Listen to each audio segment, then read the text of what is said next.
It's the end of the world as we know it. It's the end of the world as we know it. We should all just catch COVID so it's over. But magically after election day, it's probably gonna go away.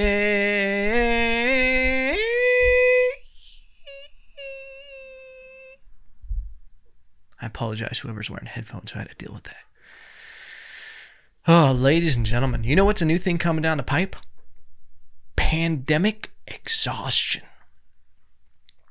That's just a fancy new term. I hate when they just make up terms. Like when they're like, new thing, pandemic depression, also called panpression, quaranpression. They're like going to make a new term for like divorces that happen during quarantine. The quaranvorce. Right now, divorce lawyers specializing in quaranvorces. Were you around your significant other way too fucking much to the point where just hearing them breathe? God forbid you get in that zone of just being annoyed by everything and they got the sniffles. Little sniffles. They'll set you off. They'll set you off. Used to be cute at the beginning, huh? How am I doing? I'm doing great. I'm doing great, ladies and gentlemen. Shit's wild, but it's like they're coming up with this new term. I'm starting to see it over the past week. It's like you see one article come up with something catchy, pandemic exhaustion, or pandemic quarantine burnout syndrome. Like, why is everything a syndrome and shit like this? People are so silly, but it's just like it's a hot, sexy, catching clickbait title. There's so much noise going on outside. And then they just run with it. One person does it, one news article, and then they're like, oh, that's hot. Quarantine burnout syndrome. The old QBS, you know?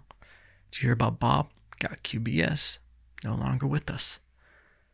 Side effects of QBS. Suicide. Side effects of QBS. You might go outdoors. You might say, fuck it. I will meet up with that Tinder date. Get something weird.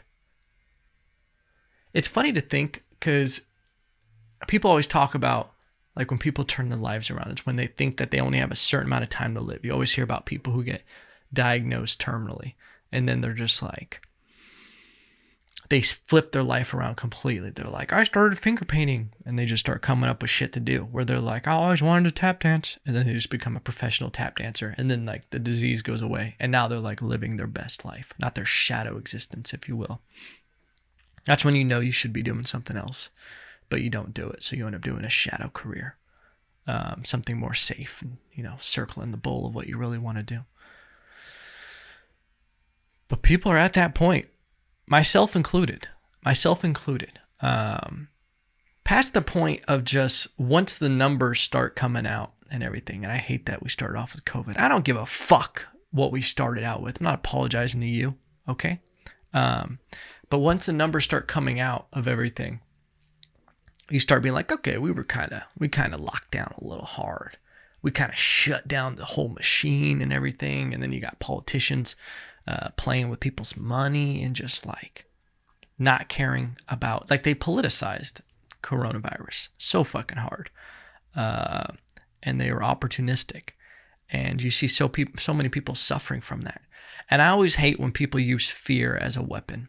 And it was like they weaponized fear around the pandemic and what it could have been, you know. The news, we know what the news is. You ever heard that story of the toad and the scorpion? And the toad, you know, is about to go over the river, and the scorpion's like, will you take me across the river? And then he was like, yeah, but as long as you don't promise to sting me.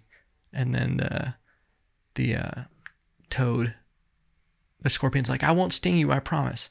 And the toad lets the scorpion on its back and it starts swimming it across the river. And then when they get halfway, the scorpion stings the toad in the back. And he's like, you fool, what have you done? We're both going to drown now, or we're both going to die. And the scorpion was like, I'm a scorpion. Bars. It's just who I am. It's my nature. And I think the scorpion actually said bars on the way down. It was underwater. It was like bars. But it's like I know what the media is. I know what the news is. That's their job. They just want people to clickbait. Like, what they're the scorpion. You know what they're going to try to do. It's like you can't be upset at the news for trying to do what they've always done, which is scare people and get clickbait in the 24-hour news cycle, which should go away. We don't need that much news. But when you start seeing politicians use, and I mean, this is another scorpion. It's like, oh, of course I'm a politician. What did you think? I wasn't going to be corrupt. I wasn't going to be opportunistic.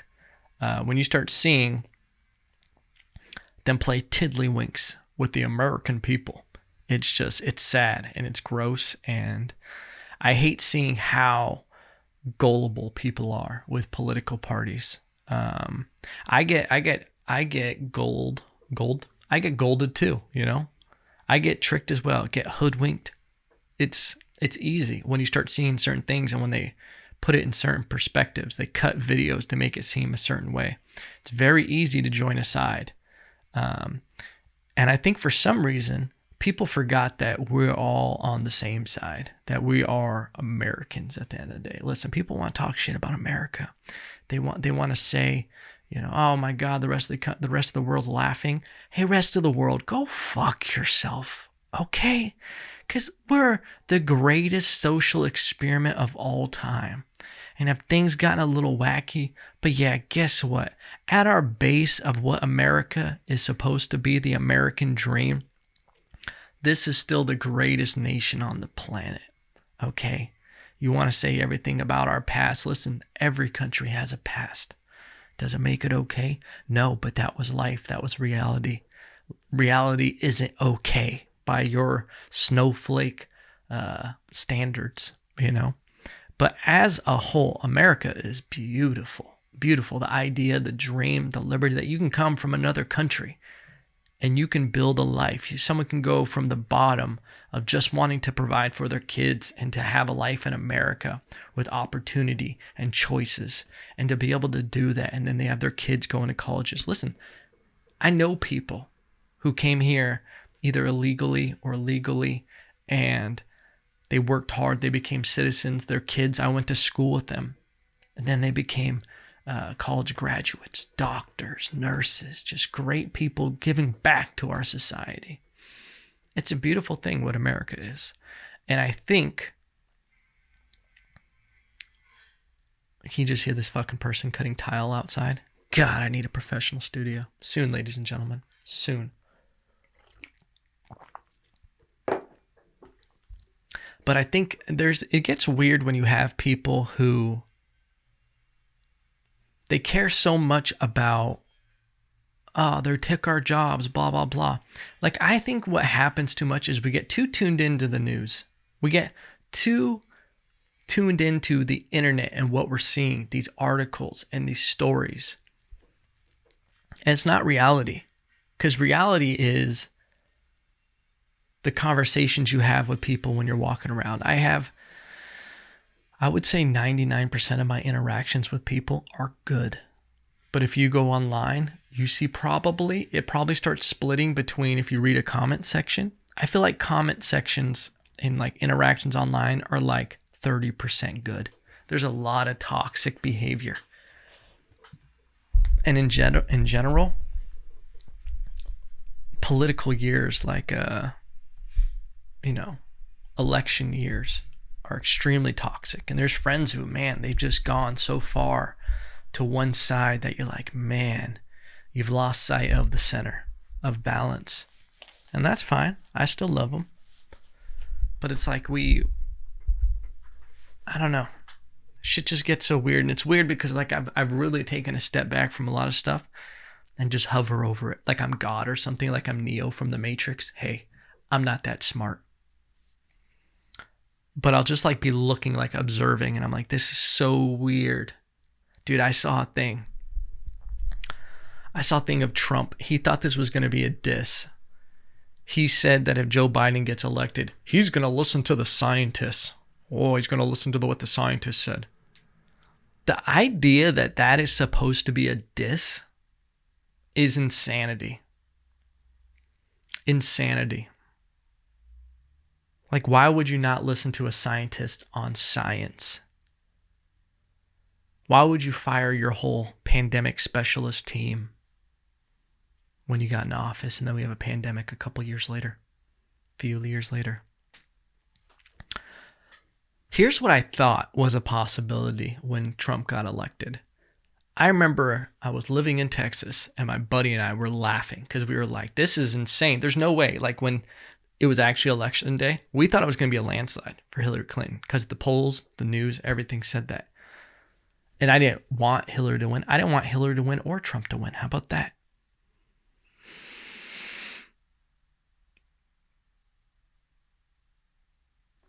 But I remember we were laughing, and then I remember thinking that maybe when Trump gets elected, like, to think about a businessman. I run my own business. Is it a small business? Yeah. But here's what you have to do when you're in business. You got to learn to delegate. And if you have a choice of working, that's one thing I've learned is I can't do all the jobs. All the jobs of a corporation, you don't want to be that person. You don't want to be the marketer, the actual worker. You don't want to be the customer support. You want to learn how to delegate some of these things. And I thought that was an option. I was like, well, maybe if Trump is really that good of a businessman, maybe he's going to go hire the best people for the job for each one of these different disciplines. But then you see him, and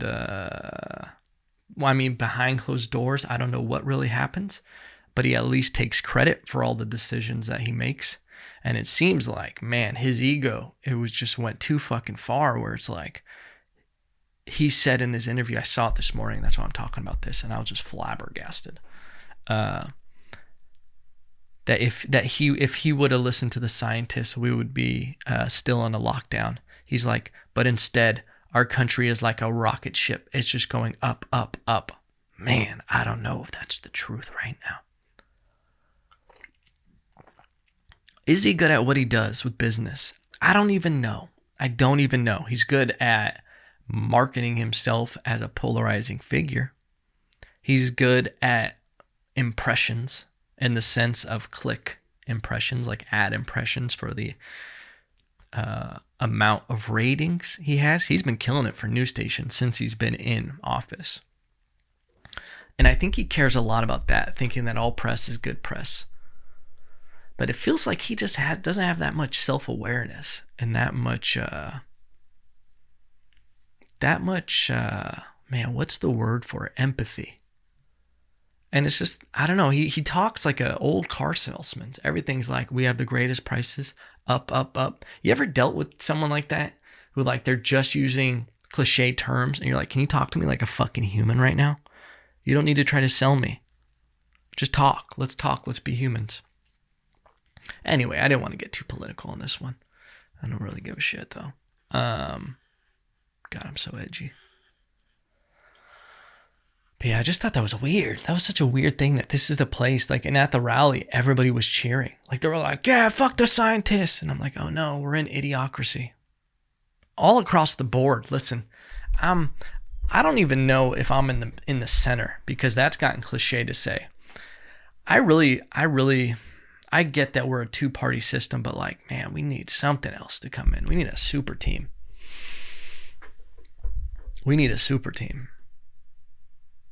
It's just, this is not working. And it's just because people are too easily tricked into either side and blaming the other side, to the point where you just don't know what is real anymore. Listen, that's me being honest. I don't really know what is real and what is the actual fucking, who's at fault for this, who's at fault for that. And I don't know who the blame goes to. And I don't know the right way to work the system. Because you know what? My mind is all fucking jarbled, made some scrambled eggs out of my fucking eggshells. I just watched The Social Dilemma yesterday. Boom, segue. Now we're into something different. Got out of them trenches. But it ties in. I just watched The Social Dilemma. If you haven't, you should go watch it. It's like, it's required reading, I think, should be, or watching for every person in the planet, because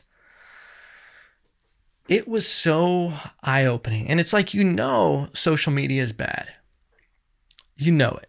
You know that it's toxic for a lot of different reasons. But then you start hearing about what, like, when you know something's bad, it's different than when you know why exactly it's bad. And it's broken down in front of you, to the point where ignorance isn't bliss anymore. Because you can just go, it's pretty bad. Yeah, I know it's bad, but I just try to limit the amount of time I'm on there. But there's so much going on behind the curtain that you're like, oh my God, this is disgusting, the social media. When you see the algorithms and the unchecked actions that is by these social media companies, like there's zero regulation on these companies right now with them selling your data and using you as advertising. Like there was a good quote in it that if a social media platform is free, if something's free, then you're the product, because they're selling you to advertisers. They're selling all your tendencies and what you do, every scroll, to advertisers. And it's creepy the way they do it. And they don't want you to leave. It's literally like a drug. And they're just trying to get you hooked. And if you start getting off the nipple, they need to get you back. They know, hey, check out these pictures by so-and-so. Or so-and-so just posted a new picture. And who is that picture? It's someone that you scroll more on their stuff. You spend more time on their picture. Like they know when you're scrolling. They know when you stop on a picture and like stare at it or click on it and then swipe on, looking at their other pictures. If you're not on the social media app for a while, they'll nudge you with a notification that, hey, that girl with the big ass titties that you like, she just posted a new picture. Why don't you come check it out? Oh, check out these memories that you have with her. Oh, check this shit out. And then you're down in the rabbit hole. And they just want to keep you clicking. They want to keep you on there. It's crazy. It was crazy the way they do it. And then they sell the amount of time that you're on there with ads. They know which ones you interact with, what groups, what posts, and they know what to show you. That's why your algorithm is all fucked up. Like that's when social media started getting weird for me, is when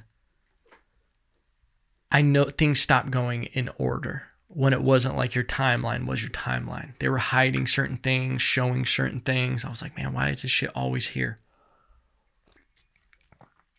It was always funny when someone had a post and it was this dude complaining about why there was ads for like gay porn on his Facebook page. So like, why is this like male strippers page keep popping up on my ad on the side of my Facebook? You need to take care of this, Facebook. And someone commented on it. They're like, hey, bud, you might want to delete this. Facebook ads are based off of your search history. So embarrassing, but it's crazy. I saw this. I remember seeing a video a little bit back about this, where the correlation line of suicide in younger kids, like preteens, teenagers, especially girls, there's a direct correlation between when social media started rising with the amount of users. There's a direct line of social media going up, and then the rate of suicide going up with like cyberbullying and just these weird expectations and everything on there. It's a weird fucking world. It's a weird world to navigate. I've always talked about how I loved that I grew up a lot, like over half my life was pretty much without the internet. I didn't have a cell phone until, I want to say I was like 17 when I started driving. Yeah, I didn't get a car till I was 17. It didn't even run. It was like a hand-me-down car that was just broke down. And I literally had to Google shit to start fixing it. Like I remember being on all the forums. It was a VW Golf. And it had so much shit wrong with it. And I literally had to fix it. But I loved that car. I loved it. VW Golf. Oh, I'm going to get one again one day. Just a little hobby car. I loved them. They got a cult following. Back to the story. But it's like I'm so happy that I grew up part of my life without any internet. Like to be able to not have to deal with that and then have a grasp on reality without with knowing what social media is. And it's still a slippery slope because you get lost in it. You get lost in the likes. You get lost in the views. It is a good feeling when things get a lot of likes or views or comments, especially me, when I do entertainment. It's like there's a correlation between that. And a part of the way to deal with that, because I know I've talked about it ad nauseum, but when I got reported for like bullying vegans, as they said, all my interaction, social media just went down completely. And it bugged me because I was like, this is the way I'm like trying to support myself. And this is like my livelihood is entertainment. So it was like a direct attack or hit on the response from it. And I remember it bugged me at first. And then I kind of took a step back, and this is how I've had my entire focus of everything I do now is like you're not entitled to the results of the process. All you're entitled to is doing it. So I don't give a shit if things get likes, views. Dude, I put out the Hello short film 2. I put so much more time into that one than the first one. Flew under the radar. And that's okay, because it's like you're doing shit for the process. Eventually, it'll work out. But you can't get caught up on likes and comments and how people receive it and, you know, things like that. That's a little tip for the younger kids out there. Don't get wrapped up in that kind of shit, because it's not necessarily real life. I don't think social media is. And it's something like you can't take what people say on the internet the same as if they were saying it in front of you. There's a tone, there's a difference. I actually think social media ruins people's ability to actually communicate in real person. I was thinking about that. I was like, that is why I love stand-up so much, is because it's like the realest form of entertainment.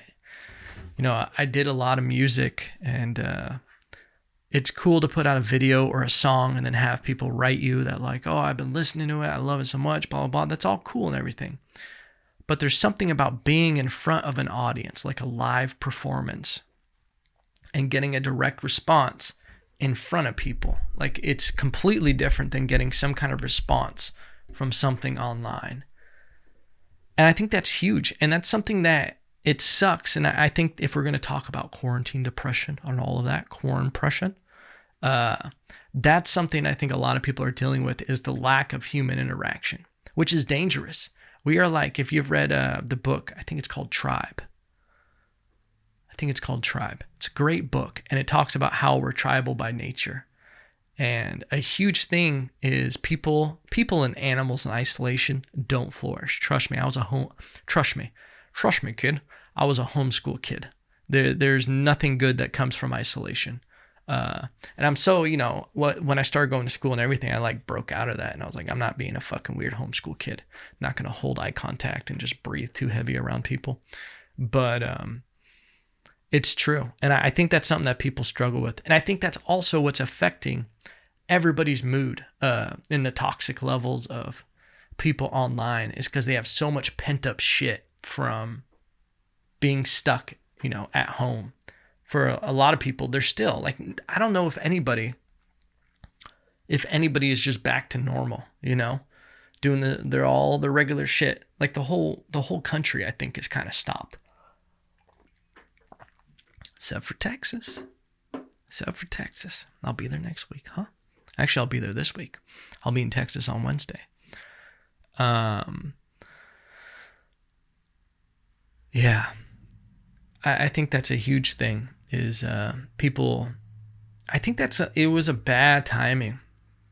Obviously, I'm sure every pandemic is bad timing, obviously, but like election year, so much bad stuff going on with, you know, the George Floyd. I think quarantine had a direct influence on that, and a direct influence on the level of protesting, because people were just tired and fed up.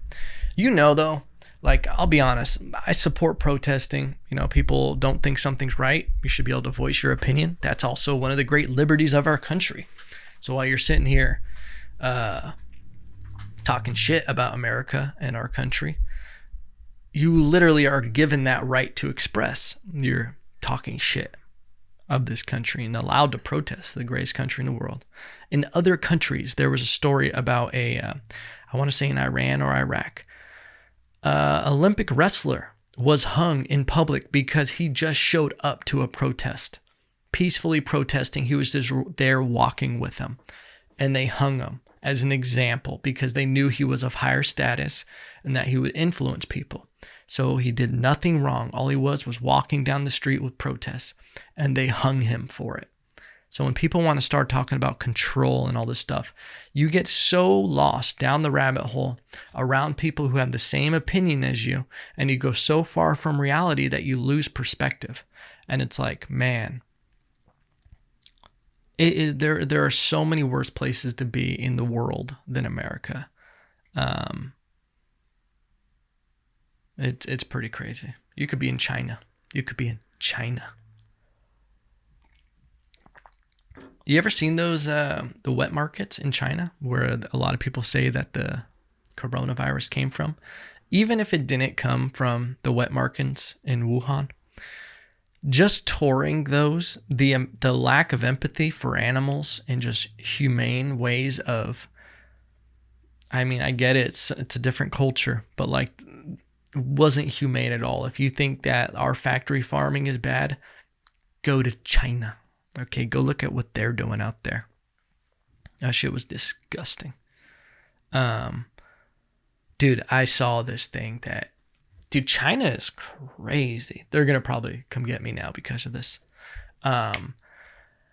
There was in a Shanghai zoo a fatal bear attack where they do these tours where it's called like a wild animal park thing where you drive through the exhibit.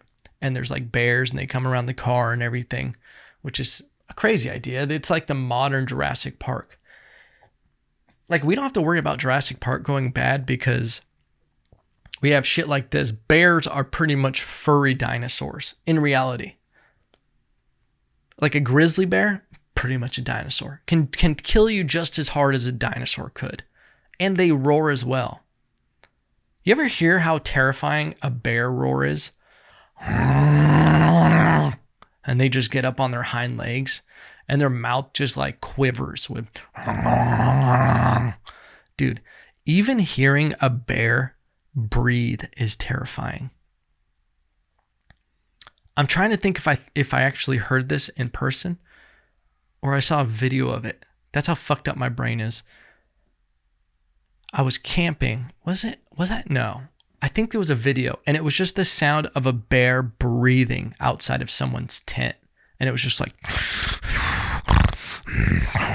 just growling, breathing. That's terrifying. And it was like eating rocks and shit. Just, it was like animal ASMR for you. Terrifying. That is pretty much a dinosaur, a furry ass dinosaur. You seen their claws? That's like you look at mystical creatures when they're like, there was possibly dragons. I'm like, yeah, I believe it. Because we have things like bears, okay? We have sharks. If you had never seen a shark and someone showed you a picture of a great white, like some 30 fucking foot great white shark, you'd be like, well, of course that weird machine face killing creature of the sea isn't real. A killer whale, you'd be like, why is it painted like that? That's clearly made up. You show me even a hummingbird. If I'd never seen a hummingbird, I'd be like, well, that's made up. But it's like we have these things, so we know they're real. A fucking bat. I'll be like, oh, you're telling me there's a squirrel that can fly? Oh, and they hang upside down. Cool. Yeah, okay, buddy. Count Chocula, grow up. Bars. Cereal bars. That's crazy. But obviously we have dinosaur bones, so we know they existed. There's all that controversy on if dinosaurs had feathers, you know? That'd be a fucking trip. We just make them more like reptiles.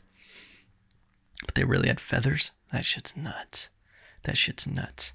But back to this bear attack. All the visitors saw this person get torn apart by a bear. Black bear. Battlestar Galactica.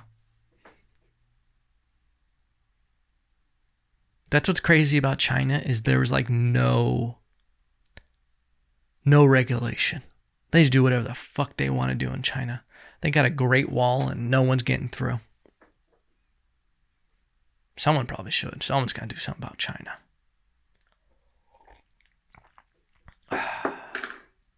How you guys doing? You guys good? Watched a nice little boxing match over the weekend. Teofimo Lopez versus Vasily Lomachenko. Ooh, one of the best boxing matches I've seen in a long time. Long time. It was beautiful because it was an underdog story. Listen, I love Vasily Lomachenko. His footwork, his angles, the way he hop steps out of the angle. Bah, bah, bah, bah, bah. Catch that three-piece. Beautiful. But we had an up-and-comer. I literally tuned into the fight just to watch Vasily work. I thought that's what it was going to be, a clinic. I just love seeing him work. Just the footwork, the angles, everything. But he got beat by the underdog. And what was dope is they unified 4 belts. Listen, if you're a boxing head, they unified 4 belts. So for people who don't know, the reason why boxing has gotten so watered down and not a lot of people tune in for these title fights is because they've created so many different organizations and so many champions in that weight class. That's why sometimes after a fight, you see a fucking champion draped in like 9 fucking belts, and they're just like this with all their fucking belts, because there's the WBO, the WBA, the WBC. They have all these different organizations.